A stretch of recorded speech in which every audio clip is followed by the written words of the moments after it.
What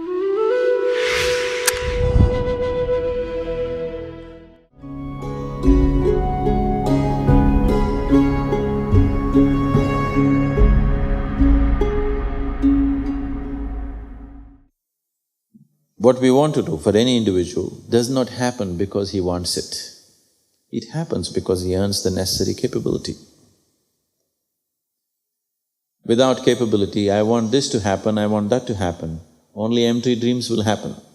If life has to happen, we have to earn the necessary capability.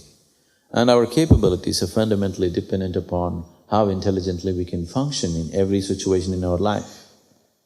And that fundamentally depends on how well connected our brain is. In ancient times in this country, in this culture, there were elaborate systems as to how to train the brain, how to wire the brain as intensely as possible. There are people, there's a very beautiful instance which happened in 1930s. You have heard people going into long chantings, maybe in the temple or somewhere. Have you heard people doing homams and all, chanting and chanting away for hours together? So this chanting was used to wire the brain in a very big way because the sounds that you employ has a big impact on what happens in the brain. So these mantras were structured, a certain mathematics is involved in this and a certain poetry is also involved in it at the same time. Because of using a certain level of structured sounds, it wired their brains so much that they have a phenomenal sense of memory which is almost humanly impossible. Normally, in modern times, we consider these things humanly impossible. They had that kind of memory because of using these sounds in a particular way. This happened. Two people went to Benares, friends. They were having a bath in the river and among themselves they were talking and they were making a business deal. So it was agreed that one friend offered 50,000 rupees to the other friend to do business. So right there, verbally, orally, they made an agreement and it was done. And after a few years, because there was no written paper, when this man wanted the money back, the other man said, "You never gave it to me." No such thing happened. So he went to the court. When he went to the court, he had no proof. He said, "I have given the money," but he had no proof. Then the judge said, "You have to get some proof, otherwise we cannot do anything about it." Then he remembered, when they were in the river, they saw a Brahmin priest who was having bath close to them. So he just hoped that maybe he would have heard what we spoke and I can bring him as a witness. So he went looking for that man in Benares. He found the man and to his disappointment he realized that the man did not know English. These people were talking in English language and this priest did not know English language. So he thought, this is no good. Then the Brahmin asked, why? Then he told him, see, 4 years ago, we were having bath and you were also there. I was just hoping that I could use you as a witness. The Brahmin said, okay, I can repeat whatever you said. Whatever you two had conversation, I can repeat that. He does not know English language, but he repeated every word of what they said. He just remembered every sound, what they uttered. He did not know the meaning of it, he did not know the language, but he could repeat every word what they said, and he was brought to the court and he won the case. So, our memory and our ability to do things can be so greatly enhanced if only we handle this inner situation right. And one simple thing to do, if all of you are willing, we can bring many more steps into it. But one simple thing to start with is learning to be just still. If you sit somewhere, simply learning to just sit absolutely still, unmoving, just sitting still. You will see your ability to grasp and your ability to use the brain will be greatly enhanced. So I want you to understand this. Everything that you see, hear, smell, taste and touch is recorded. Your memory problems are only your ability to bring it back when you need. There is no recording problem, it is recording everything. But you are not able to pick out what you want. If you want to pick this out, something else is coming. So that is just a question of clarity, not of memory. Memory means, suppose if we say this phone has low memory, what does it mean? It has limited capability to record, isn't it?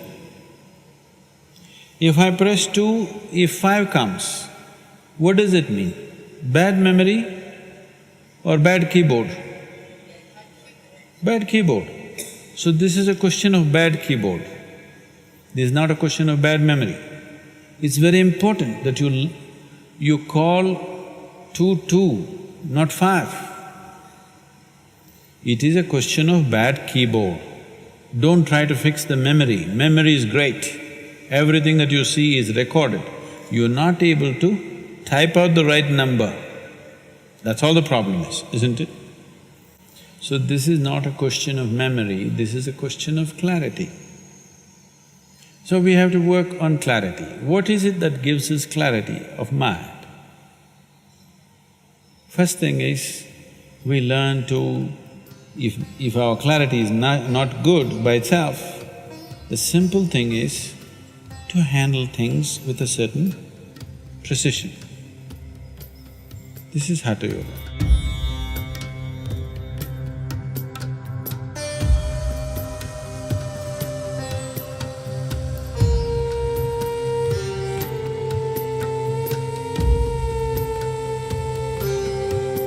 Where your feet should be, here, not here, like this. Where your hand should be, like this. It's not proper, just like this.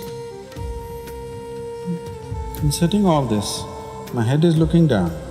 Oh, not like this, like this. Precision. Now you come down, when you sit down, you watch this, okay? How your pen should be, like this. Whatever you brought with you, your book, where your notebook should sit, where your pen should sit, they should sit. Just practice this. With every little thing, just bring that precision into your activity, it will happen in your mind. You will see, then if I say this, it goes to number 2, it won't go to 5. Means, now gets confused, so handle it slowly. 2, 3, 1. Okay, 2 is here, 3 is here, 1 is here. You just do this with every aspect of your life. You go to bed, how it should be, everything. You go in your room, how it should be. Just bring this meticulousness of what you're doing with the asana into your life. You will see slowly mind will become very, very clear, it becomes meticulous with everything. It's a simple practice that you have to do. From this moment, when you stand up, when you sit down, when you walk, and when you go out here, you should just look like this, like you're doing what? Matsyendrasana, like this. How many columns in this? Don't try to count all of them. The first row, if you simply look like this, oh, it's 5 columns. Just you must register this. 5 columns, 1 vessel, 1 sitting rock, 1 big rock, 1 pond, another 4 columns, 1 door. How tall? Looks like 12 feet. Just do this with everything. How many steps from here to there? Don't count like 1, 2 like this. Oh, after you take 3 steps, okay, that's I think 3. Another 3, another 3, another 3. After a few days, count 11 or 4 or 5. Just like that, without thinking, you must slowly know that, okay, I think I walked 12 steps. This is yoga. This effect will happen over a period of time by itself, but now we are in a hurry, so use the mind also to do it, to bring that precision. What you're trying to bring in your body, bring that precision in your mind also. Let the mind imitate the body. You will see clarity will naturally come. Memory is not the problem. Everything is anyway recorded. I will abuse you right now. I'm going to abuse you badly. Try to forget it. Will you? For all your life you'll remember it. Yes or no? So you got great memory, you just remember bad words, that's all.